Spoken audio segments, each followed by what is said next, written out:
Hi friends, good morning. మీరు బాగున్నారా? మేమైతే బాగున్నాము. ఈరోజు టిఫిన్కి సేమియా ఉప్మా చేస్తున్నాను. సేమియా ఉప్మా చేయాలంటే కొంతమంది ముద్దగా అవుతుంది, పొడి పొడిగా ఉండదని అనుకుంటారు. కానీ అది చేసే విధంగా చేస్తే బాగుంటుంది. మామూలు ఉప్మా లాగానే ఉంటుంది. మామూలు ఉప్మాకు ఒకటికి 3 నీళ్ళు వేస్తాము. అదే సేమియా ఉప్మాకైతే 1:1.5 మాత్రమే వేయాలి నీళ్ళు. ఇంకొకటి ఏమంటే దానికి కొద్దిగా ఆయిల్ ఎక్కువే పడుతుంది. సేమియా ఉప్మాకు కొంచెం జీలకర్ర శనగబాయలు ఎక్కువ వేసి చేస్తే చాలా బాగుంటుంది.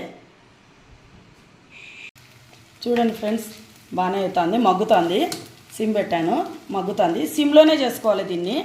సిమ్ పెట్టి చేసుకుంటే చాలా బాగుంటుంది. వేడివేడిగా తింటే చాలా బాగుంటుంది. పొడి పొడిగా అయింది చూడండి ఫ్రెండ్స్. వేడిగా తింటే చాలా బాగుంటుంది. అందరూ ఇట్లనే తినచ్చు ఉత్తగానే, కానీ మేమైతే పప్పల పొడి మా ఇంట్లో రెడీగా ఉంటుంది. మీకు చూపించినాను ఆల్రెడీ మన ఛానల్లో. కాబట్టి ఈ పప్పల పొడితో తింటే చాలా బాగుంటుంది. మేమైతే ఇలానే తింటాము. Bye friends.